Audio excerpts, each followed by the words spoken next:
பல்லாயிரம் ஆண்டுகளுக்கு முன்னால் வாழ்ந்த இரண்யகசிபு எனும் அரசன் பிரம்மாவிடம் பெற்ற அரிய வரங்களின் அகந்தையினால் தன்னைத்தானே கடவுளாக அறிவித்து உலகமே தன்னை வணங்க வேண்டும் என்று கட்டளையிட்டான்.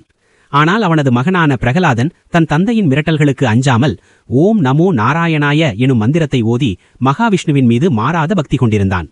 இதனால் ஆத்திரமடைந்த இரணியன் தன் மகனை பலமுறை கொல்ல முயன்றும் தோல்வியுற்றதால் இறுதியில் நெருப்பில் கருகாத வரம் பெற்ற தன் தங்கை ஹோலிகாவின் உதவியை நாடினான். ஹோலிகா தன் மாயப் போர்வையை போர்த்திக் கொண்டு பிரகலாதனை தன் மடியில் அமர்த்தி பெரும் தீயிற்குள் புகுந்தாள். ஆனால் அநீதிக்கு துணையாக நின்றதால் ஹோலிகாவின் வரம் பலிக்காமல் அவள் தீயில் கருகி சாம்பலானாள். மாறாக தூய்மையான பக்தி கொண்டிருந்த பிரகலாதன் ஒரு சிறு காயம் கூட இன்றி உயிருடன் மீண்டு வந்தான். இந்த தர்மத்தின் வெற்றியை கொண்டாடும் விதமாகவே ஹோலிக்கு முந்தைய நாள் ஹோலிகா தகனம் செய்யப்பட்டு தீய எண்ணங்கள் எரிக்கப்படுகின்றன.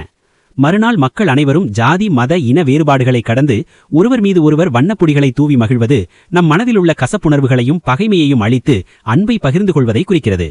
இதில் பயன்படுத்தப்படும் சிவப்பு நிறம் ஆற்றலையும், மஞ்சள் நிறம் மங்களத்தையும், பச்சை நிறம் புதிய தொடக்கத்தையும் உணர்த்துவதுடன் இந்த பண்டிகை வசந்த காலத்தின் வருகையை வரவேற்று இயற்கையோடு இணைந்து வாழ நம்மை